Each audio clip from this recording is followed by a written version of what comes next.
Here's what's next on the Nice Guys on Business. A lot of areas in life there are compromises, there are parts of your life you can get away with not operating 100%. But when you're self-employed, what we're looking for is 100% capacity in your personal development, 100% capacity in your business strategies, 100% participation in your daily habits. Anything short of 100% is going to show up in the degree of your success. So do we all achieve 100% all the time? No, but that's what you're striving for. You're not striving for a compromise of 50% here, 80% here, and 100% here. You're really striving to be operating at full steam in all of those areas for your maximum success. Life moves pretty fast. You don't stop and look around once in a while, you could miss the Nice Guys on Business. I'll have what the Nice Guys on Business are having. Go from where you are now to where you could be. Get expert tips to grow your business, to be more productive and more efficient, whether you're trying to build influence, grow your community, or make it rain. Best-selling author of Nice Guys Finish First, Doug Sandler, can lead the way. The Nice Guys on Business is produced by TurnKey Podcast Productions. Now, here's your host, Doug Sandler. All right, Nice Guy community. So do you want to go from frustrated action taker to successfully self-employed? Strategies to make work easier, get better results, and build the business of your life and of your dreams. The go-to authority for self-employed business owners. Well, he's here today. His name is Jeffrey Shaw. He's a buddy of mine from a long time ago. I watched the infancy of the podcast and his businesses, the evolution of Jeffrey, the messy middle, we just called it just a few seconds ago before we hit record. He's in business. He does valuable, actionable steps. He helps you get you. Well, if you're in the trenches right now, he'll take his in the trenches approach to achieving business and life success. He's a podcast host. He's a 2-time author, soon to be 3-time author. I'm excited to hear about that.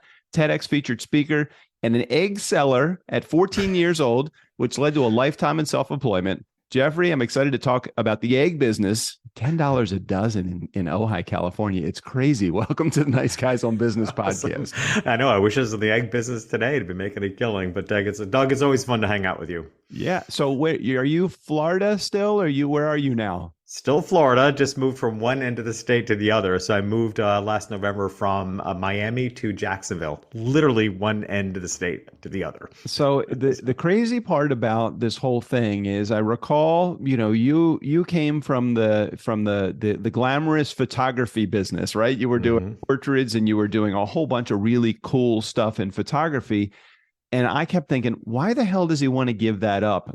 Look, I'm talking to the guy that did, 2,000 bar mitzvahs as an MC, which I finally have put on the shelf as well. Yeah.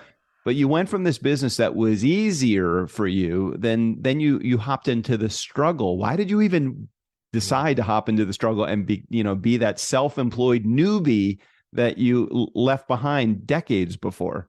Yeah, well, and sometimes I still ask myself that question. But I think you just said it. It's because it was easy, right? I mean, the whole road to mastery, it's a journey.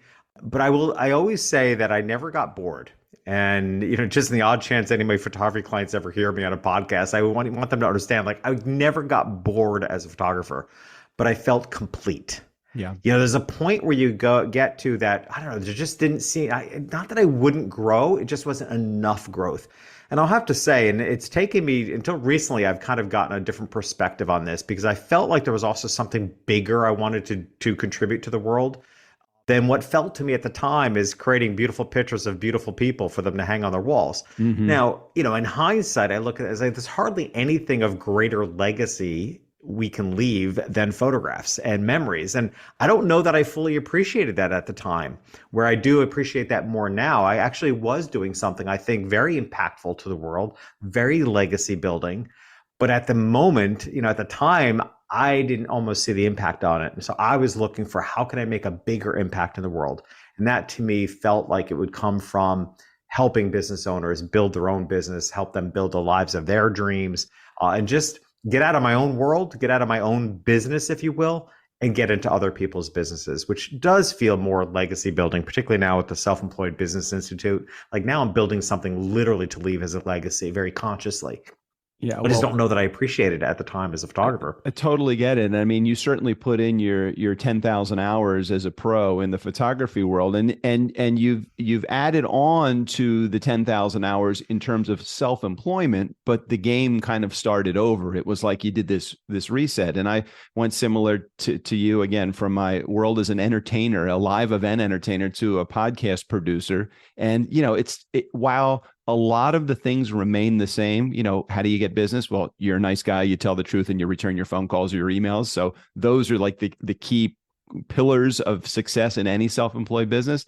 The material that we had to deal with completely changed. Now, you started the Self-Employed Business Institute. So give me a little bit of the path that got you there, because I know there was a couple of iterations of Jeffrey Shaw in that self-employment realm that after photography left. How did you end up or wind up or evolve into where you are right now? Yeah, and it is truly an evolution.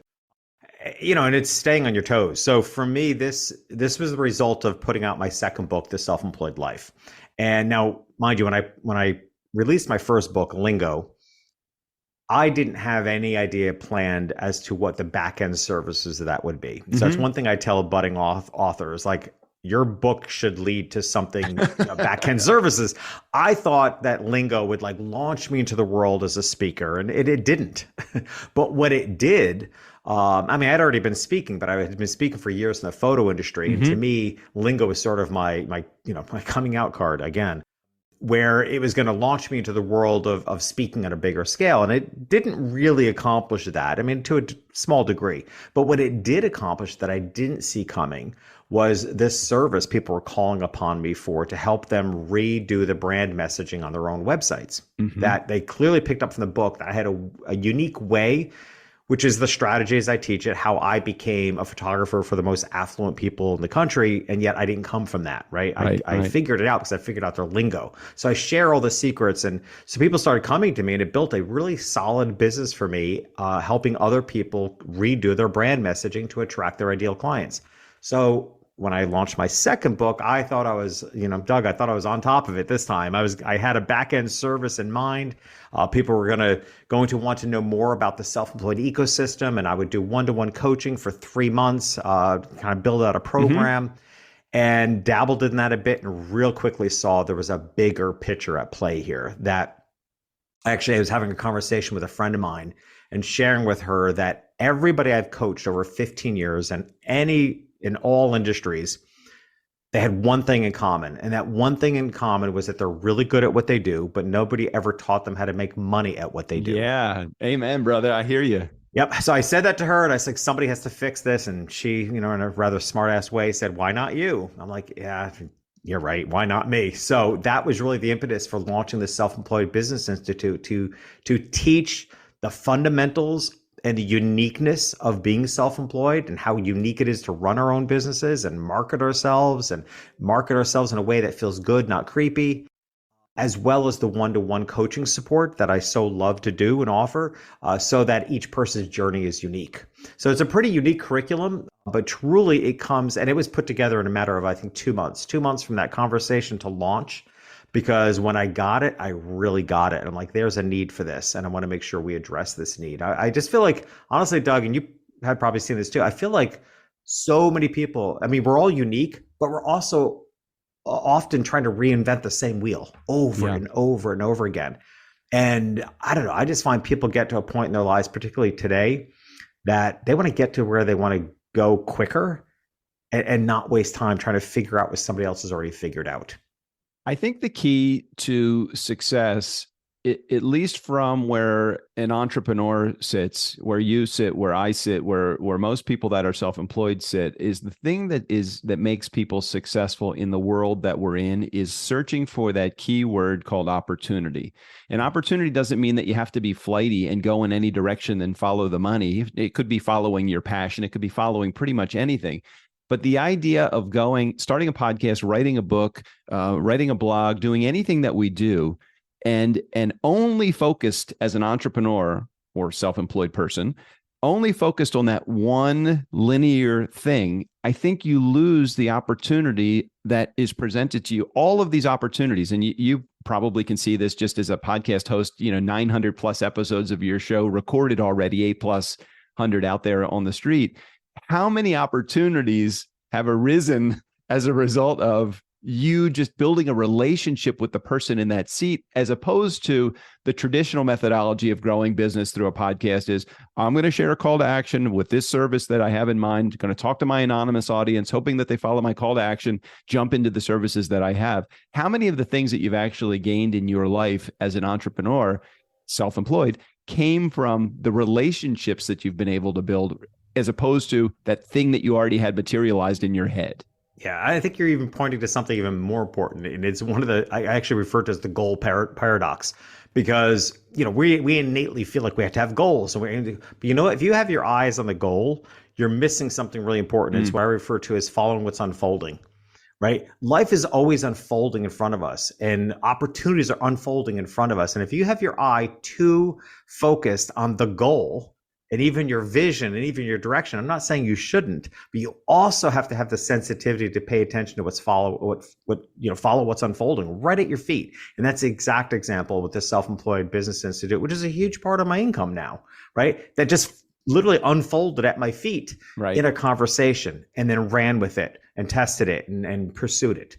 Well, that's just it. That's where success comes from, the most unlikely of places, when you're just feeling for opportunity that's out there, and then something like bloop just drops into your lap like that. It's like, oh, well, I just saw the idea of that. And then you take it to the next step beyond that are all of the people that are in this institute. And I'm sure that this is an avenue that you've already explored, at least mentally, if not having done it with your students, is that once you discover what an assessment, and we'll talk about that in a second, what the assessment unfolds and the things that you need to be able to do for them, there are the issues that need to be resolved. You can also be the resource and the catalyst for the things that need to be solved, whether it's making a referral to a marketing company, or making a referral to a social media management company, or to a podcast producer, or to a whatever. Those are the things that, like, wow, if you don't look for opportunity, you're going to miss every single one of those. Are you finding that as 100%? Yeah. Right. I think the best piece of advice I ever received, that I can't identify who it came from, and I'm wondering at this point, did I read it? Did I make it up? Or did I hear it from somebody? I don't really know, but it sits on my mind every day. And it is, for every problem you solve, you introduce a new problem.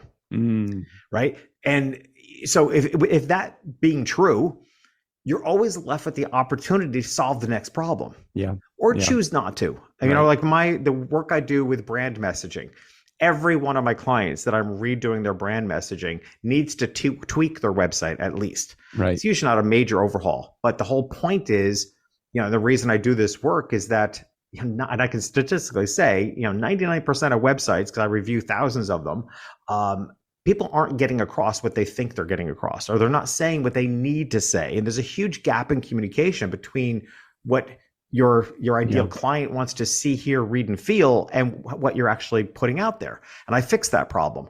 Well, in fixing it, you need to tweak your website. Sometimes it's a complete overhaul, sometimes a new website, but usually it's just tweaking it. And I choose not to solve that problem. I'm not a web designer. I'm working on the brand messaging. I've thought about building an agency and having web designers. Right. Just chosen. I know how much I dislike employing people. Yeah. If you say that, then you know that that's not your thing. If it's not your zone of genius, but it doesn't mean that you can. I mean, Nice Guy community, keep in mind, you don't have to do, you don't have to do the things that Jeffrey is discovering are the problems that he is creating through the solving of other people's problems. Mm-hmm. But he is creating other people. He is creating problems, but that's not bad. It's just more opportunity. And that's not bad for his client. What his client needs to do is he needs to figure out, okay, now that I have solved this problem, what other 10 problems did I just create by solving the one problem that Jeffrey helped me solve? Yeah, I literally have I did a podcast series called The 10 Blind Spots. And I'm actually thinking about putting it together as a lead magnet of some kind, put it together as a PDF or something, because I think it's really powerful. You talking lead magnet. Yeah. Because I just like the point of it. It's like, these are the 10 most common blind spots I see for self-employed business owners. Like, one of them I refer to as the busy blind spot, right? And the reason it's a blind spot is because what happens when you're a small team or a one-person show, you get really busy and all your attention is all going on one thing, and you're taking your eye off something else. Yeah. Right? It's the busy blind spot. and it's hard to manage, but you somehow have to keep your eyes on everything, because otherwise, that if your business feels like it's an up and down, you're putting when you're busy, you put all your attention on the deliverables. Well, then all of a sudden it slows down and you're like, oh my gosh, I took my eye off marketing and I have no business. It's like, and that's exactly why you have these big ups and downs. So there are many common blind spots, as I refer to them, and that's one of them.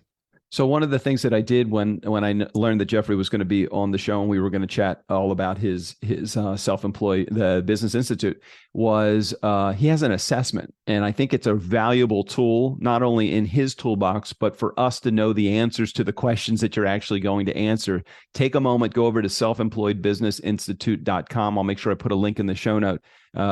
Just kind of scroll down to the part where you can take the assessment. I think it's like 8 or 10 questions. They're really easy to answer. Yeah, six questions. There you go. Yeah. 6 questions, pretty easy to answer. And when you take them, you'll get emailed to you almost immediately. I think it was like less than 5 minutes, all of the results of the answers, and then the analysis of what it's all about. And I think what's really cool about it is there were so many points on the analysis that were spot on. I mean, it was like, oh, he is talking directly to me. So take a moment, go over to selfemployedbusinessinstitute.com. Again, we'll put a link in the show notes so you have access to that, so you can take the test. Where did the idea behind the questions come up? Was this just through your experience of your own evolution or through the evolution of your clients? Where did it come from? Yeah. So first of all, I'll say it's a custom algorithm. I mean, so it's the real deal. I had a programmer in Canada, to really do a custom algorithm. So it is this. There's an infinite combination. There's 6 questions, but there's almost an infinite combination of how you answer it. So it's way beyond my abilities to think about how that algorithm even works, but it does kick back a customized report. The questions come from primarily, it's a combination of my own experience, but really listening to clients more than anything. Because, as a leader, you tend to be, as I always refer to as the positive escalator. We tend to be, as we're leaders, 1 or 2 steps hopefully ahead of those we're serving, right? So I like to listen deeply to what other people are experiencing. And then I'm always reminded, like, oh yeah, I remember feeling that way, I remember exactly what that felt like. And so, but it comes primarily from listening to clients that I've worked with for years and coming up with the common questions that they want to ask themselves. And like I said, then the algorithm does its trick and it kicks back a pretty thorough report. And really, here's the tricky thing. What we're looking for is, what I've broken it down to, and this is what I refer to as the self-employed ecosystem in my book, is a self-employed business is a holistic experience consisting of 3 main parts: personal development, business strategies, daily habits, and consistent mindsets. All right. So you've got those 3 big pieces. The challenge, I don't know if, I almost want to say the bad news is, but I don't know that it's bad news. It's just sometimes hard for people to hear, is that, and this is why I focus so much on personal development of the work that I do, is that your level of success is proportionate to your level of personal development. Right? Agreed. 100%. Right. And I think it's maybe true in many areas of life, but it is really true when you're self-employed. So I'll give you a real quick example. If you haven't developed yourself into believing that you deserve more than your current state in business and life or whatever it is, you can work as hard as you want and you're going to keep sabotaging it and shutting it down. You're not actually going to get anywhere. You first have to develop yourself into fully believing you deserve more. I call it the deserving ceiling, because people have a deserving ceiling sitting on top of their head or their current state of how they have limited how much they think they deserve. It's almost like survivor guilt, Totally. Right? And it just sits there. And until you've done the work to really step into deserving more, you can all that hard work you're doing is just jamming up against the ceiling and you're not getting anywhere. All right. So that's why I put personal development. The thing that people don't like to hear, that, a lot of areas in life you can, there are compromises, there are parts of your life you can get away with not operating 100%. But when you're self-employed, what we're looking for is 100% capacity in your personal development, 100% capacity in your business strategies, 100% participation in your daily habits. Anything short of 100% is going to show up in the degree of your success. So Do we all achieve 100% all the time? No, but that's what you're striving for. You're not striving for a compromise of 50% here, 80% here, and 100% here. You're really striving to be operating at full steam in all of those areas for your maximum success. So keep in mind, again, nice guy community. I want to reword a couple of things that Jeffrey said, not so I can change any of the words, but so you're interpreting what I think that I sometimes receive when somebody says 100%. 100% does not mean that you do every task within your business. Fuck no. Don't think that, oh, well, I have to do the accounting and I have to do the marketing and I have to do the social media and I have to do, the broadcasting and I have to do the payroll. You bring people in to do that until you're willing to invest. Well, I don't have any money to do that. How am I supposed to do that? Until you actually invest money in the things that you don't have in your zone of genius, the things that really are your passion, you're holding yourself back. Even if it means investing in something that you can't afford right now, it's an important step in order for you to grow. You'll never go beyond where you are right now if you don't allow yourself to stay in that zone of genius. So when he says 100%, it doesn't mean that you're doing every task. It just means that the task that you are doing, number one, you're comfortable with and you love. And second, delegate again. Yeah. Sorry, Jeffrey, I didn't mean to go off. Actually, can I run? There's two thoughts I have on this. Because what you're saying right now is so incredibly important. So I have two thoughts in this. One, I call it being solo-minded. I don't understand how people that are experts in their field, I don't understand how they don't hire experts in other fields, right? I mean, there's you got to appreciate there's somewhat of a karmic effect here. Like, I don't understand how you can expect to be hired as an expert if you don't hire experts in their fields. Like, I just think the universe is not going to work with you. Agreed. I mean, it fascinates me that people try to be their one man. They try to do their own bookkeeping, their own websites, their own podcast production. They try to do all these things themselves, and yet they're striving to get hired as an expert themselves. I'm like, that just doesn't really work. The second thing that you're saying is so important, and I call it the $250,000 stuck point. I have seen so many businesses get to $250,000 and just stay stuck there. I'll raise my hand.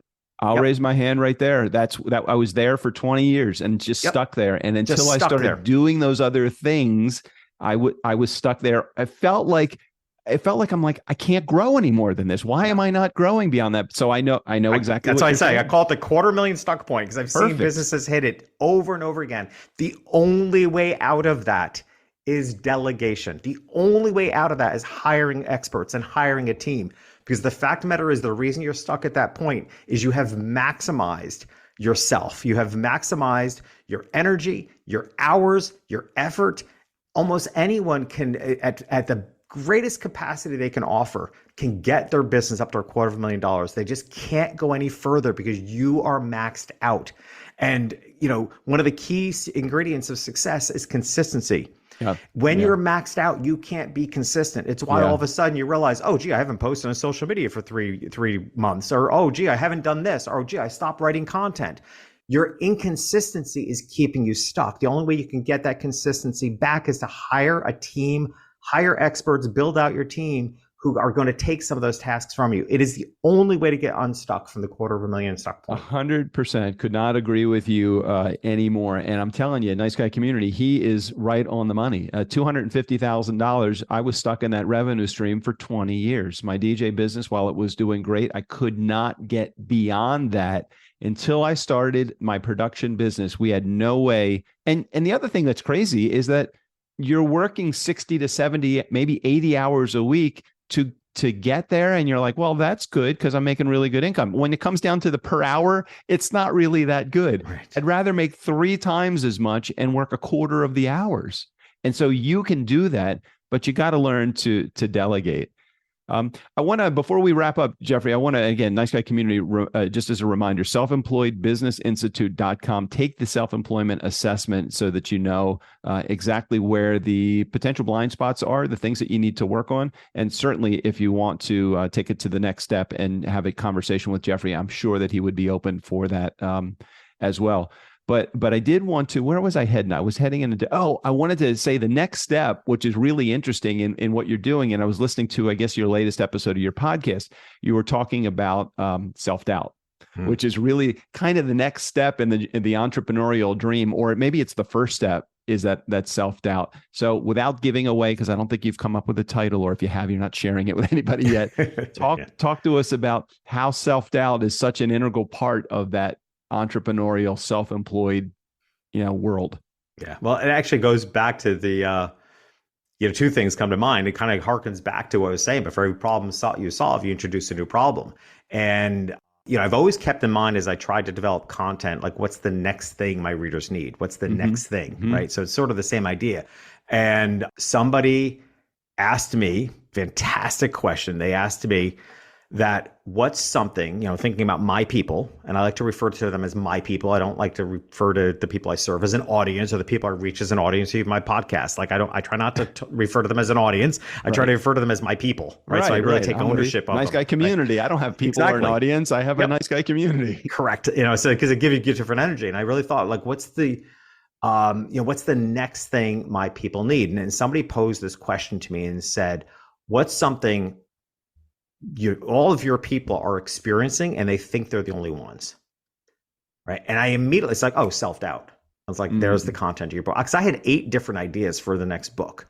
But that question, what's something everybody in your world, my people, are experiencing and think they're the only one? Now, I actually think when people experience self-doubt, they're very clear that other people are experiencing self-doubt as well. But we tend to go it alone. We tend to deal with our self-doubt on our own. Yeah. Right. So even if we have some awareness, other people, we've been told everybody experiences self-doubt, we keep it to ourselves and we try to figure out how to deal with it. And in particular, what I'm exploring is self-doubt for high achievers. Right? I'm not writing a book for people stuck on the couch with self-doubt. Right. I'm talking about the face of self-doubt that is more likely to show up because you're actually out there doing something. And what are the consequences of it? Is it causing you to slow down? Is it causing you to stop? Probably the big concept of the book, which I think is really turning people's thoughts around self-doubt upside down, is I am separating it from imposter syndrome. I'm actually, quite frankly, Doug, between you and I am tired of every time I bring up self-doubt, people are like, oh, imposter syndrome. I'm like, no, they're different things. And here's the big difference. And I say, self-doubt is worse than imposter syndrome. Imposter syndrome's got all this attention. But here's why self-doubt is work. With imposter syndrome, we worry about that other people might find out that we're not who they think we are. Okay, that's on them. Yeah. Self-doubt is we might find out that we're not who we think we are. That sucks. Yeah, and I think that has to deal with a lot of the wounds that we carry to our self-employment from childhood. I mean, there's probably a lot of, I don't want to get into the psychology of it. I'm sure you'll get into a lot more of the specifics of it with your book, but I'm looking forward to reading that book. I want an autographed copy of that. How do I get that? That shouldn't be a problem.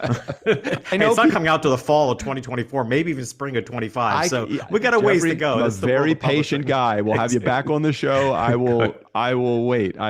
Jeff, it's going to be juicy. I so appreciate you sharing again your message on the show and being in my community for as long as you have. We've known each other since 2017, something like that. At least 2015, 2016, somewhere in there. Yeah. So I love watching the journey. I keep up with your journey. I always try to figure out, okay, where is he living now? What beach is he on right now? I love to be able to follow that and all the good stuff going on in your life. Thanks for sharing today. Well, thank you for having me on. I'm the same, always keeping top of what's going on in your life as well. I appreciate you. Nice guy community. Never underestimate the power of nice or a great self-employment assessment. Make sure you take the assessment. Check the link in the show notes. Steve O'Brien, go ahead and take us out of here. For the Nice Guys on Business, I'm Steve O'Brien. I've done opens and closes for these bozos for 400 plus episodes. I've moved, I've had plastic surgery, I keep renewing the restraining order, but nothing has worked. They keep on finding me.